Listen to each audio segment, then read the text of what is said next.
What's up guys, Readiness Reviews here again. In front of us we have a couple Arisaka rifles. If you've been following my gun content recently, you will have seen the video of where I acquired this Type 99 Arisaka from a gun show recently. This is my other Arisaka that I already had. However, this one has been sporterized. The stock has been severely cut down. The front handguard has been removed. So it's a sporterized version of the same rifle. When I took my new Arisaka out to the range this past weekend to shoot it, I noticed that there was something not quite right when I was trying to load ammunition into it. As usual, pull your bolt back. You have your magazine follower and your magazine. And everything looks fine. If I'm just looking at it, it looks normal. We'll compare it to the sporterized one here right quick.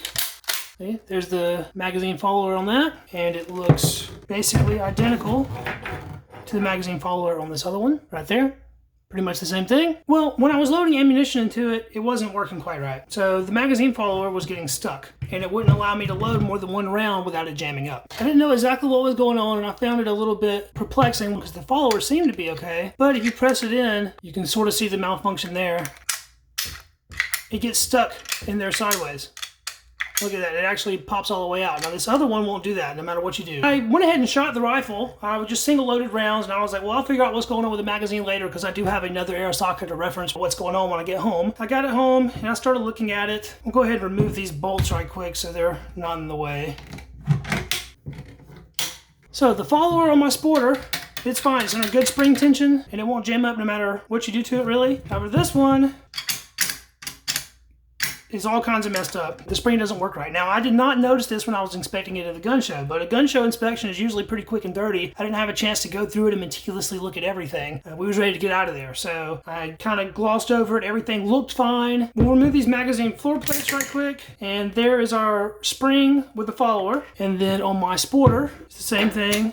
There's the spring with the follower. Now, first off, the spring on my sporter has a lot better spring tension than this one does. This one's really floppy. See how it just kind of falls over? Where this other one stands up at attention. It stands up straight. That's a problem into itself, but I don't think that's our main issue. When I was inspecting it, when I got home, I was trying to figure out what the difference between the two was. And then all of a sudden it dawned on me that there's a piece missing. So on the sporter, there's an internal metal, what they call magazine box, on the inside of the magazine well here, that the follower actually rides inside of. Where the one that I got at the gun show is just wood on the inside. It's actually missing that magazine box. So I'm pretty sure that's what our problem is here. Even though this spring is not quite as good as this spring, I think the only thing that's wrong with this is that it is missing that magazine box. Jumped on eBay, started looking around, found a couple different options. They were all fairly inexpensive, and I picked me up a magazine box on eBay. We're going to install this magazine box and see if it fixes my issue. Now, I've actually never even taken down an Arisaka before. I've never needed to, but that's what we'll be doing because we actually have to remove the lower assembly here with the trigger guard and all of that to get this magazine box installed. We're going to be learning on the fly as we go. The first thing I want to do is make sure that this actually fits the magazine follower, and it looks like that it does clear it. And we'll have to figure out our orientation as we're going in there because I don't quite know if it goes this way or this way. Go ahead and start popping these screws out.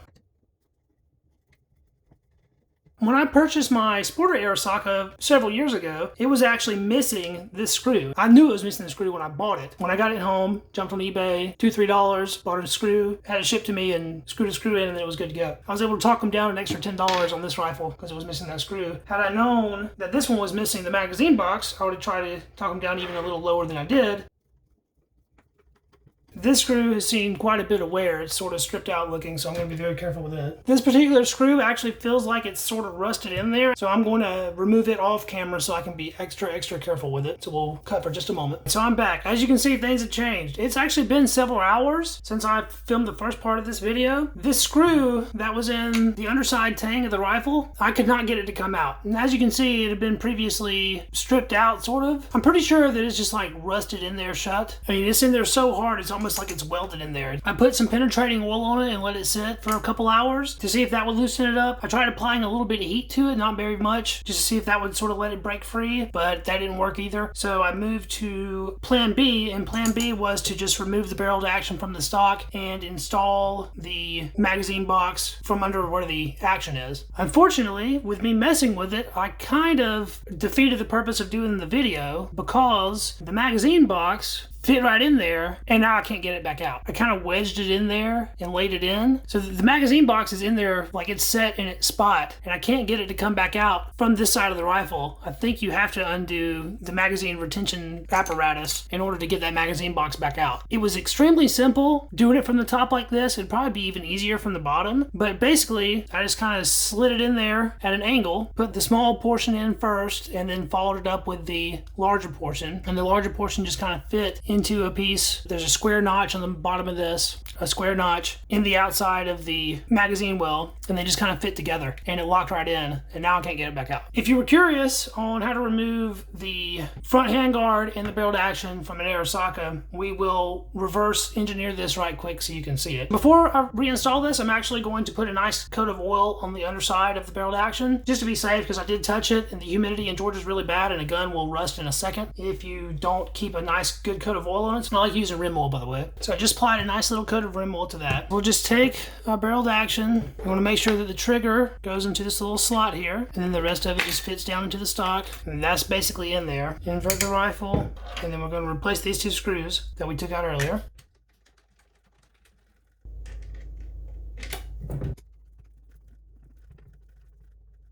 I'm snugging these screws up, but I'm not super torquing them down like this one was.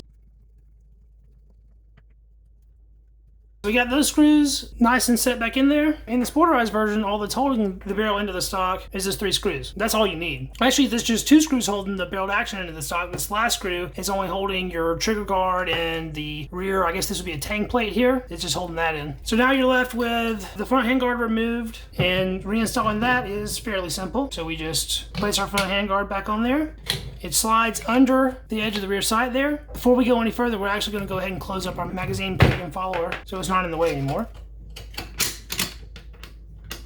So we have our front handguard slid on there. The Arisaka has 2 barrel bands, one regular band that goes back here, and then you have your front band that's a little bit more complex and has a couple screws in it. First we'll slide this band on. So we basically just squeeze this down to relieve that gap, and then this barrel band just simply just slides down the stock. I want to be kind of careful because I don't want to scrape anything up. You just make sure that if you're doing this that you apply downward pressure to the wood while you're doing it. It makes it easier for it to actually go on. It can try to stick in places. A little bit of lube doesn't hurt either. Alright, so that barrel band's on. We'll go ahead and slide our front barrel band on as well. So everything's pretty much already in the place it needs to be. These barrel band pieces, by the way, are like 40 bucks on eBay, which is ridiculous. But that just slides on like that, very easy. It's retained by 2 screws. All the screws on this rifle are in very bad shape. It's been taken down a whole bunch. Alright, so I'm going to use a smaller tip screwdriver on these 2 screws because they are smaller screws. And I'm going to be very careful with them because they were in bad shape. There's no reason to go super tight on this. I mean, if it comes loose over time, you just tighten it back up, no big deal. It's better to err on the side of caution when it comes to screws on milsurb rifles, especially in areas that don't really matter. Like, it's not like it's seeing a lot of pressures or anything up here. It's no big deal. Now, the screws are not going in the same direction, but I'm going with it just the way it is because I don't want to tighten it any more than it needs to be. There's one screw that retains the rear barrel band. It actually goes through the wood of the stock. You see it's a pretty long screw, actually. And we'll do the same thing with it. Just screw it in snug, but not really tight. That's good enough. All right, so our rifle's back together, and let's check our magazine follower. Well, it definitely seems to be a lot better. I don't know that it's as good as the one on my Sporterized rifle, but I think you can actually load rounds into it now. Let's reinsert our bolt and then check function, make sure everything's good. The bolt removing lever is very Mauser-like. The Arisaka action is very Mauser-like in general. The bolt for the Arisaka remains aft if the magazine follower is empty. So if you want to close the bolt, you got to push the magazine down.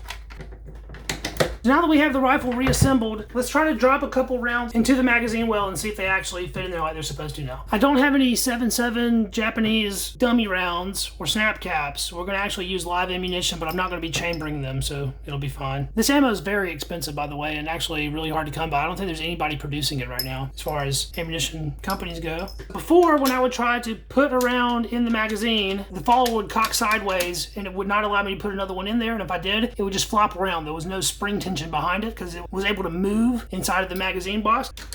Let's see what it does now. There's 2 rounds in, 3 rounds in, and it seems to have good spring tension. It's not cocking sideways or anything. Let's put a couple more. There's 4, Looks like 4 is about as good as I can do with that spring being in the shape that it's in. I may actually remove parts from my spoilerized Arisaka to put on this one, or I might just leave them both the way they are. It is completely functional the way it is. It's not a go-to-war gun anyway, it's just a collector's piece. It's not perfect, but I still think that I got a pretty good buy on the rifle. To get these out, I'm just gonna dump them. I'm actually more troubled by this screw back here in the tank section than I am the magazine being a little bit jankety, because that makes it harder to work on things in the future if I need to. But I'm basically just going to leave the rifle like this for now. We'll just roll with it the way it is. It's plenty good enough for me. 4 shots is all I need, especially when the ammo's $2 a shot. Maybe I'll redo this video at some point in the future if I get my hands on another Arisaka that comes apart a little easier. Unfortunately, this video didn't turn out quite the way I wanted it to, but I got the magazine box installed in the rifle, and that's all that really counts. Maybe the next time that you'll see this, I'll be shooting it. Alright guys, we'll catch you in the next video. See ya. Peace.